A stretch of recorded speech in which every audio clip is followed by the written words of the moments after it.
Mr. Widemouth, written by Perfect Circle 35. During my childhood, my family was like a drop of water in the vast river, never remaining in one location for long. We settled in Rhode Island when I was 8, and there we remained until I went to college in Colorado Springs.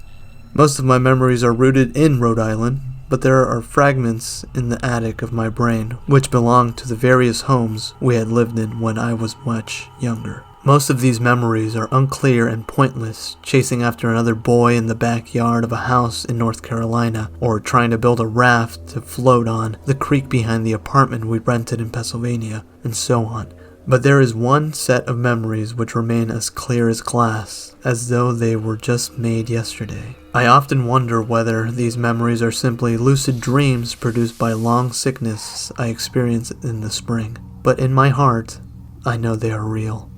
We were living in a house just outside the bustling metropolis of New Vineyard, Maine, population 643. It was a large structure, especially for a family of 3. There were a number of rooms that I didn't see in the 5 months we resided there. In some ways, it was a waste of space, but it was the only house on the market at that time, at least within an hour's commute to my father's workplace. The day after my 5th birthday, attended by my parents alone, I came down with a fever. The doctor said I had mononucleosis, which meant no rough play and more fever for at least another 3 weeks. It was horrible timing to be bedridden. We were in the process of packing our things to move to Pennsylvania, and most of my things were already packed away in boxes, leaving my room barren. My mother brought me ginger ale and a book several times a day, and these served the function of being my primary form of entertainment for the next weeks. Boredom always loomed just around the corner, waiting to rear its ugly head and compound my misery. I don't exactly recall how I met Mr. Widemouth. I think it was about a week after I was diagnosed with mono. My first memory of the small creature was asking him if he had a name. He told me to call him Mr. Widemouth, because his mouth was large. In fact, everything about him was large, in comparison to his body, his head, his eyes, his crooked ears, but his mouth was by far the largest. "You look like a Furby," I said as he flipped through one of my books. Mr. Widemouth stopped and gave me a puzzled look. "Furby?" "What's a Furby?" he asked. I shrugged. "You know, the toy? The little robot with big ears? You can pet and feed them, almost like real pets." "Oh." Mr. Widemouth resumed his activity. "You don't need one of those. They aren't the same as having a real friend." I remember Mr. Widemouth disappearing every time my mother stopped by to check on me. "I lay under your bed," he later explained. "I don't want your parents to see me because I'm afraid they won't let us play anymore." We didn't do much during those few days. Mr. Widemouth just looked at my books, fascinated by the stories and pictures they contained. The 3rd or 4th morning after I met him, he greeted me with a large smile on his face. "I have a new game we can play," he said. "We have to wait until your mother comes to check on you, because she can't see us play it. It's a secret game." After my mother delivered more books and soda at the usual time, Mr. Widemouth slipped out from under the bed and tugged my hand. "We have to go to the room at the end of the hallway," he said.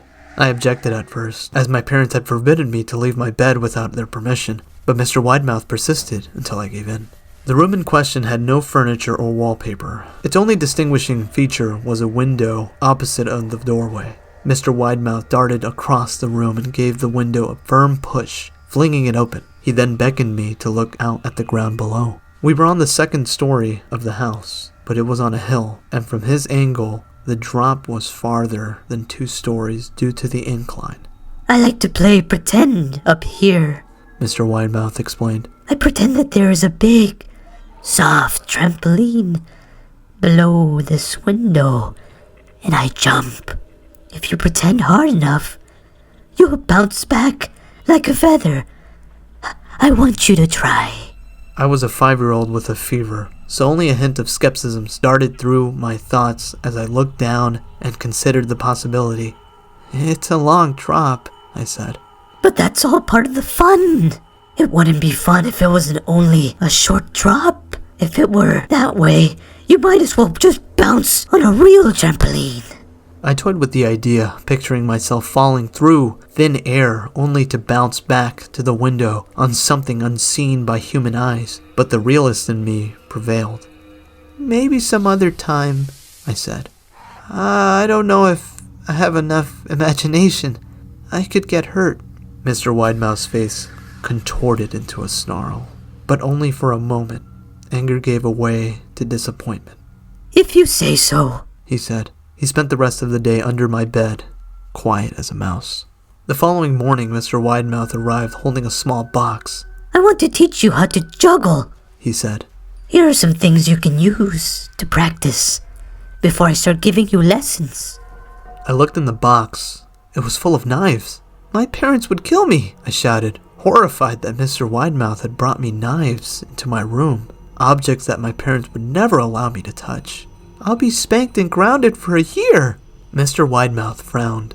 "It's fun to juggle with these. I want you to try it." I pushed the box away. "I can't. I'll get in trouble. Knives aren't safe to just throw in the air."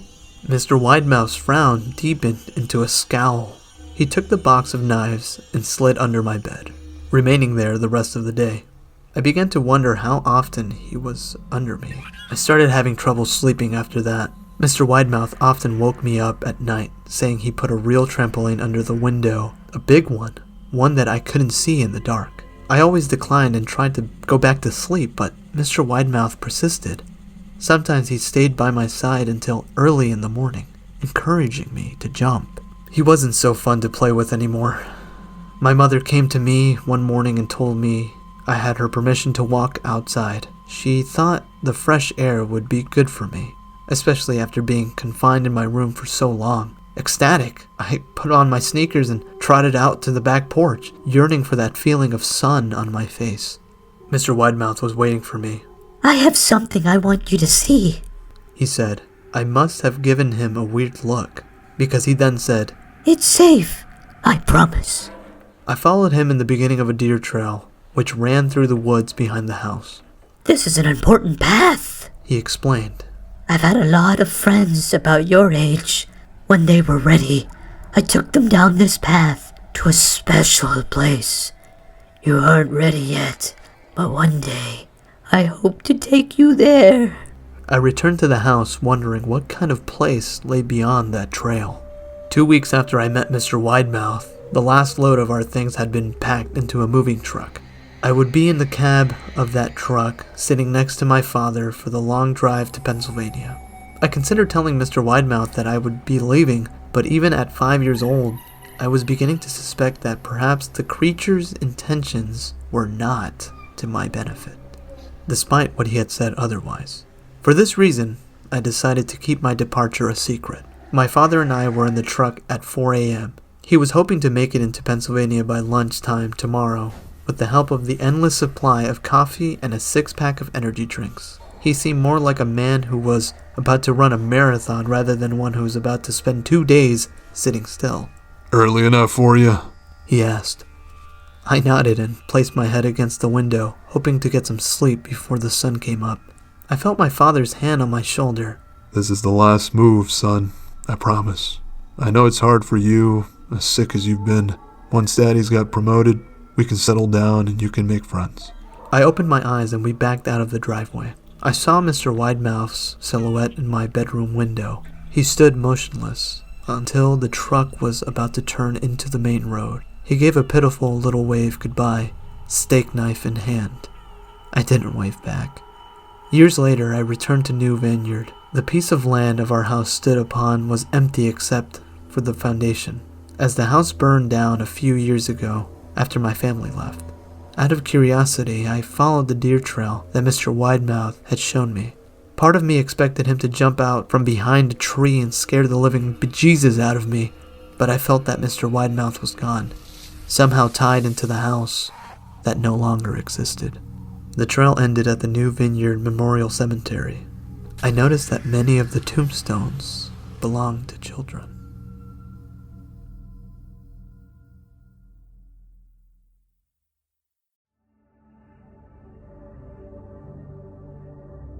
Thank you for joining us on this week's episode of Tales of the Unknown.